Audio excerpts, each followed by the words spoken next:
안녕하세요. 오늘은 소그룹공과 제42과 율법에서 자유로운 삶이 되려면에 대해서 함께 나눠보도록 하겠습니다.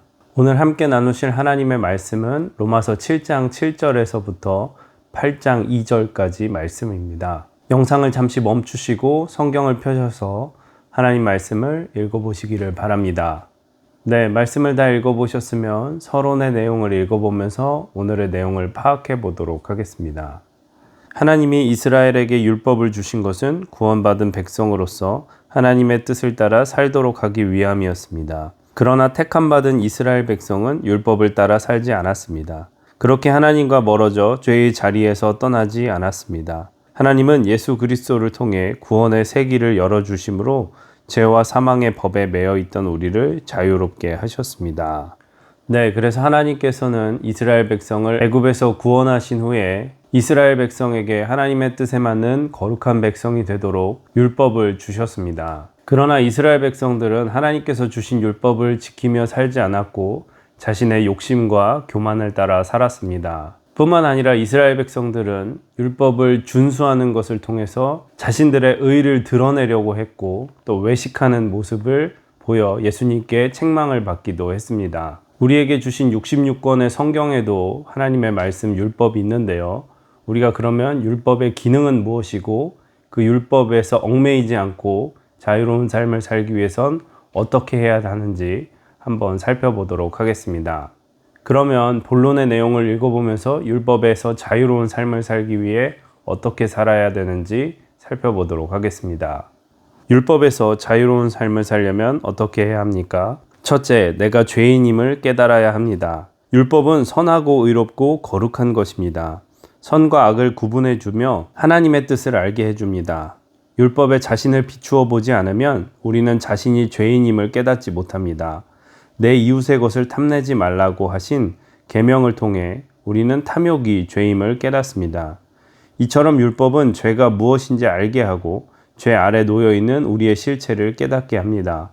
그러나 죄의 자리에서 스스로를 파멸시키는 사람들을 구원하지는 못합니다. 율법의 행위를 의로운 행함으로 착각하는 한 생명으로 안내하는 계명은 오히려 우리를 넘어뜨리는 일이 됩니다.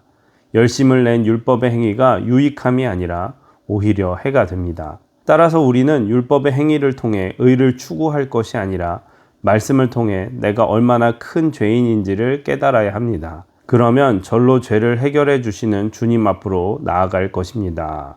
네, 그래서 우리가 신앙생활 하다 보면 우리에게 주신 복음이 너무 귀하기 때문에 율법과 그에 따른 행위들이 마치 우리에게 안 좋은 것인 것처럼 여겨질 수가 있는데요. 사실 율법 그 자체는 하나님이 주신 것으로서 선하고 거룩하고 의로운 것입니다. 다만 율법의 기능이 죄가 죄인지를 알게 하고 죄가 드러나게 되며 우리가 하나님의 거룩하신 뜻에서 얼마나 벗어나 있는지를 알게 하는 기능이 있다는 사실을 우리가 알 수 있습니다. 그래서 우리가 율법의 행위를 열심히 함으로써 우리의 의로움을 나타내려 한다면 그것은 율법의 기능을 잘못 이해하고 잘못 활용하는 것입니다.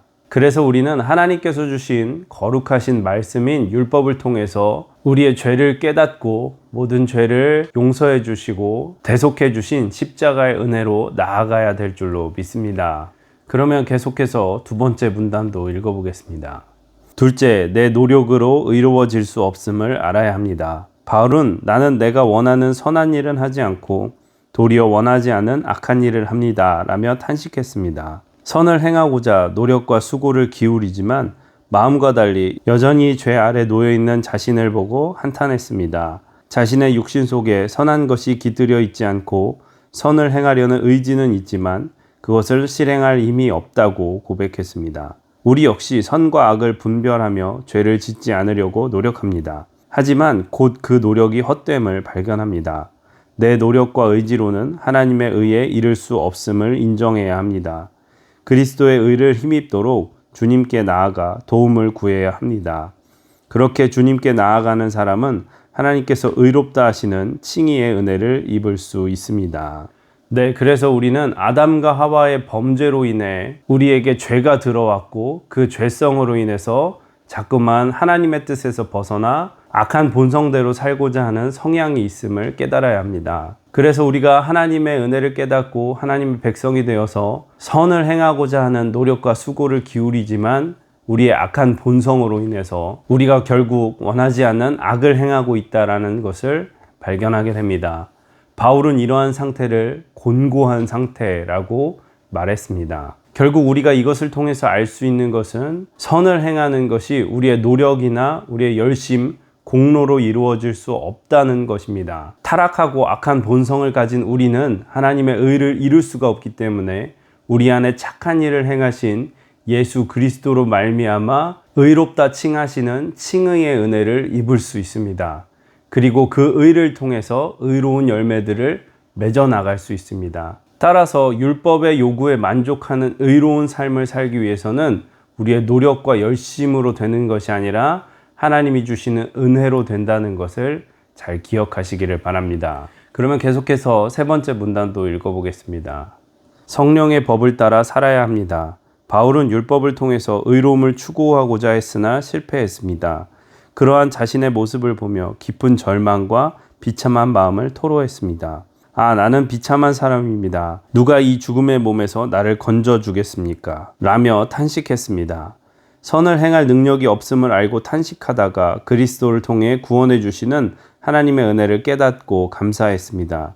율법은 우리를 정죄하지만 하나님의 법은 율법의 정죄에서 우리를 해방시켜 자유하게 하십니다. 바울은 그리스도 예수 안에 있는 자에게는 결코 정죄함이 없고 생명의 성령의 법이 우리를 죄와 사망의 법에서 해방시켜 준다고 선포했습니다.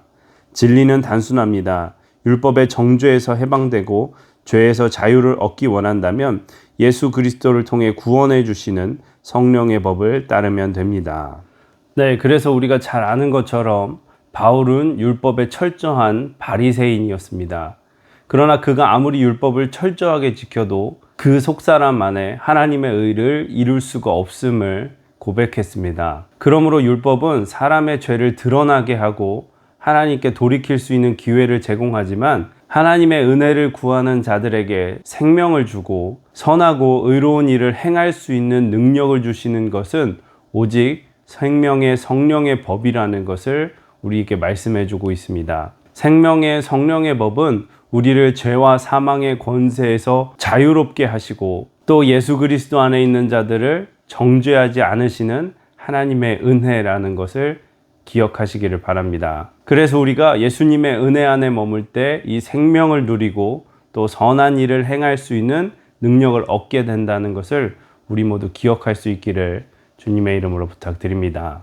네, 이렇게 해서 본론의 내용을 살펴보았고요. 결론을 읽어보겠습니다. 율법은 이 땅에서 하나님의 백성들이 어떻게 살아야 하는지 알려주지만 우리를 구원하지는 못합니다. 하나님은 이런 우리를 위해 생명의 성령의 법이 되시는 예수 그리스도를 통해 죄의 문제를 해결해 주셨습니다. 구원의 길은 오직 예수 그리스도에게 있습니다. 네, 이렇게 해서 소그룹공과 제42과 율법에서 자유로운 삶이 되려면에 대해서 함께 나눠 보았고요. 묵상 질문과 삶에 적용하기를 천천히 읽어보시기를 바랍니다.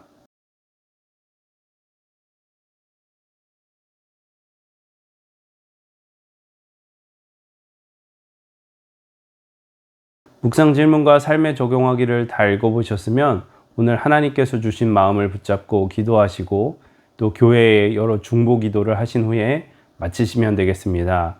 고생 많으셨습니다. 감사합니다.